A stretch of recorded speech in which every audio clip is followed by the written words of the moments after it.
Olá, meus irmãos, tudo bem? A paz do Senhor. Recebi essa missão de compartilhar algo de Deus com os meus irmãos do círculo de oração da mocidade. E o desejo do meu coração é compartilhar algo bastante prático com vocês, certo? Nesses dias de quarentena, de isolamento social. O Senhor tem ministrado ao meu coração a respeito dessa postura, desse comportamento que nós precisamos adotar principalmente nesses dias, certo? Então, eu queria que os irmãos abrissem as suas Bíblias no livro de Provérbios, no capítulo 13, que diz assim: O preguiçoso deseja e nada tem, mas a alma dos diligentes se farta. Amém? Aí alguém pode pensar: Júlio, você vem falar sobre diligência, né, nos dias que eu tenho sentido mais preguiça e que eu tenho feito mais nada vezes nada. Como assim? Sim, exatamente. Nesses dias que o Senhor tem falado ao meu coração a respeito de sermos especialmente intencionais, né? E eu busquei aqui no dicionário o significado da palavra diligência, que diz assim: diligência, interesse ou cuidado aplicado na execução da tarefa ou zelo, certo? Então, nós sabemos da importância do nosso relacionamento com o Espírito Santo, da nossa consciência espiritual para tudo aquilo que nós desejamos realizar.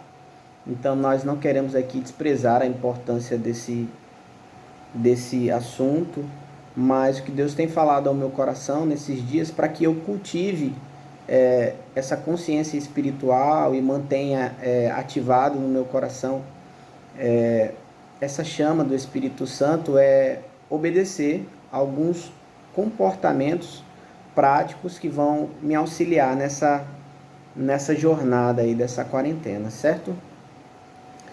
Então, eu separei aqui alguns pontos, como que um caminho das pedras, para que os irmãos possam também observar e poupar, né, o seu coração, o seu pensamento nesses dias de quarentena. Eu separei aqui 4 passos para se manter ativado durante o período de isolamento, certo? O primeiro deles, aquilo que nós já abordamos um pouco aqui, sobre a necessidade de sermos intencionais. Sermos intencionais naquilo que nós formos realizar. Não é alguém que reage à circunstância, não ser alguém que vive precipitadamente, né, de uma maneira nécia, né, sem sabedoria, mas sermos intencionais.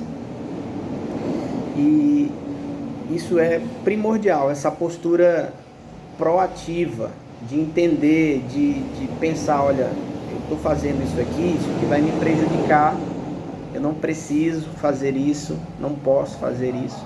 Ou o contrário, eu preciso ter essa disciplina, eu preciso observar esses princípios, para que depois eu não venha colher consequências negativas, né? Então, esse primeiro ponto é ser uma pessoa intencional, observar, considerar tudo aquilo que você deseja fazer, você deseja realizar. O segundo ponto é a respeito de realizar pequenas tarefas domésticas, né? Eu posso dar um testemunho aqui. Nesses dias eu lavei a minha moto. Já tinha muito tempo que eu não lavava a minha moto e eu lavei ela, né? Foi ontem mesmo, ontem à tarde, eu tirei um tempo aqui para lavar a área, para organizar algumas coisas. Aí eu disse: cara, eu vou aproveitar e vou lavar logo aqui minha moto, porque isso vai me fazer bem. E realmente me fez bem. Quando eu olhei para ela, ela estava tão suja. Na hora eu fiquei assim, eu digo: cara, é isso mesmo? Mas eu decidi e perseverei, né? E logo depois que eu comecei a fazer, já ficou muito tranquilo. Demorou menos tempo do que eu imaginava. Às vezes a gente fica pensando assim, poxa, eu não vou começar aquele projeto, vou começar aquela tarefa, aquilo ali é tão complicado. Mas se você ficar idealizando isso, você vai criar uma série de pensamentos e vai te afastar de algo que talvez nem fosse tão ruim assim como você estava pensando. Para a gente reforçar isso que eu estou falando, no mesmo capítulo desse texto que eu li inicialmente, em Provérbios 13, a partir do verso 12, diz assim: a esperança que se adia faz adoecer o coração, mas o desejo cumprido é a árvore de vida. Então, eu ontem, particularmente, era um dos dias que eu estava assim, um pouco mais triste, né? Frustrado com algumas coisas, né? Essa incerteza, essa insegurança que a gente tem acompanhado a respeito do período, até quanto tempo a quarentena ela vai se estender. E a palavra de Deus diz aqui que o desejo cumprido é a árvore da vida. Então, depois de cumprir uma pequeníssima tarefa, já gerou em mim um sentimento de realização, um sentimento de missão cumprida, que me trouxe vida, me trouxe paz, né? Já me encorajou para fazer outras coisas. Eu fui ao supermercado, e isso já gerou em mim uma alegria que eu não estava sentindo, né? Porque, como eu falei, era um dos dias que eu estava um pouco mais triste. Só que eu decidi jogar a tristeza de lado e fazer alguma coisa, realizar uma pequena tarefa que me trouxesse prazer, realização, sentimento de missão cumprida. E foi exatamente o que eu fiz e isso aconteceu. Então, a sugestão, o segundo tópico que eu quero aqui passar para os irmãos é isso, né? Realize pequenas tarefas, que isso vai gerar em você um sentimento de realização, um sentimento de missão cumprida, e isso te traz vida, te traz paz, nesse tempo onde a gente tem feito nada vezes nada, né? O terceiro ponto é algo que os irmãos podem pensar. Você disse que não ia falar sobre um viés espiritual, né? Ia trazer uns pontos práticos, ainda que possa parecer, mas até essa intenção em respeitar esse momento aqui é algo prático. Por exemplo, eu estou falando a respeito da adoração. A adoração é um momento onde o nosso coração ele se volta para Deus, onde você vai tributar a Ele toda a honra, todo o louvor, toda a sua gratidão, toda a sua glória, não é isso? E ter uma disciplina a respeito de adorar vai te ajudar muito nesses dias, muito mesmo. Escolha no seu celular um aplicativo, selecione uma playlist das músicas que você gosta para você estar intencionalmente adorando a Deus. Selecione aquelas músicas que mais te conectam com Deus e você vai perceber que isso vai gerar no seu coração uma alegria, um quebrantamento, vai te aproximar de Deus e te fortalecer nesse período de quarentena. O quarto ponto fala da meditação na palavra de Deus, né? Para todos nós que somos crentes em Jesus, nós não podemos abrir mão da meditação na palavra de Deus. E aí você pode também falar, poxa, Júlio, mas dá umas dicas práticas aí de como você lê a Bíblia. Hoje eu, graças a Deus, eu estou cumprindo com um cronograma anual da leitura da palavra. Então isso te ajuda muito, saber que você tem algo a fazer naquele dia, não é? No meu plano aqui, eu tenho em média 3 a 4 capítulos por dia, mas lá tem uma observação assim, ó, se você não conseguir cumprir a meta do dia, leia pelo menos um capítulo. E para mim isso tem servido muito, porque às vezes a gente realmente está cansado, você não está afim de ler a Bíblia, mas você ter aquele desafogo de entender, olha, eu não cumpri com todo o cronograma, mas eu li aqui um capítulo, então estou dentro do propósito ainda. Numa outra oportunidade você pode retornar e colocar em dias o tempo que você perdeu, mas de ter essa rotina intencional da leitura da palavra de Deus, porque o que nos sustenta é a palavra de Deus, não é? Ela que nos firma. A própria palavra diz que o apóstolo Pedro ele andou por sobre as águas, né? E nós costumamos conversar com os amigos assim, que Pedro ele não andou sobre as águas, ele andou sobre uma palavra. Quando ele disse, mestre, lança uma palavra, libera uma palavra para que eu possa ir ter contigo, e ele liberou, Jesus liberou uma palavra, e ele andou por sobre as águas, debaixo daquela palavra que o Senhor tinha liberado. Então a palavra de Deus é o nosso fundamento e nós não podemos deixar de meditar. Não é ler por ler, não é outro conselho prático. Não é ler como você estivesse lendo um livro histórico. Você precisa meditar na palavra como se estivesse tendo com o seu próprio pai, e o seu próprio pai estivesse dando direcionamentos, orientações, conselhos de como você tem que agir, de como você precisa pensar, dos princípios que você precisa obedecer para ter uma vida próspera e estar distante do mal. E para finalizar, o quinto ponto, né, desses pontos aí que nós separamos para você se manter ativado nesse período, tá o ponto da oração em línguas. Oração em línguas, aí você pensa de novo, ele disse que não ia falar sobre nada espiritual, que ia falar, mas não deixa de ser uma rotina, uma disciplina prática para você obter o fortalecimento para esses dias de isolamento. Então, o texto, que é um texto-chave, que fala sobre oração em línguas, está aqui rapidinho, 1 Coríntios, no capítulo 14, certo?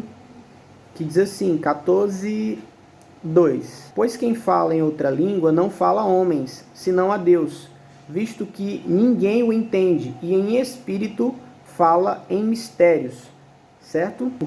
Aí já no verso 4 diz assim, o que fala em outra língua, a si mesmo se edifica. O destaque que eu quero dar é para esse ponto aqui, ó. O que fala em outra língua, a si mesmo se edifica. Então, num período onde a gente está sendo bombardeado com tanta informação, com tanto disse-me-disse, com tanta incerteza, que nós não temos ainda a oportunidade de cultuar a Deus presencialmente, com a comunidade da fé, com a congregação, a gente se sente mais enfraquecido.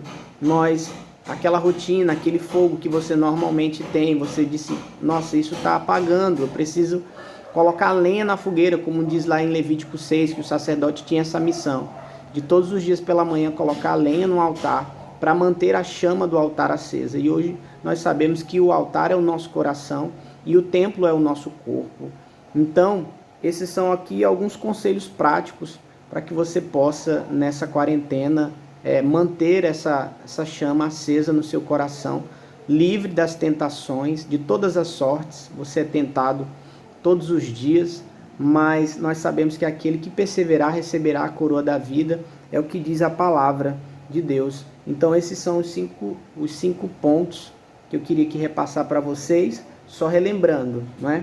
Como se manter ativado nesses dias de isolamento. O primeiro deles eu falei sobre ser intencional. O segundo deles eu falei sobre realizar tarefas domésticas.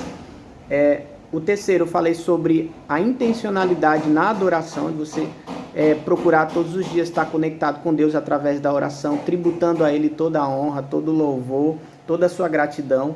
Ter um tempo separado para você meditar na palavra, a maneira como você tem que se achegar à palavra de Deus, não como um livro histórico, mas no relacionamento entre um pai e um filho.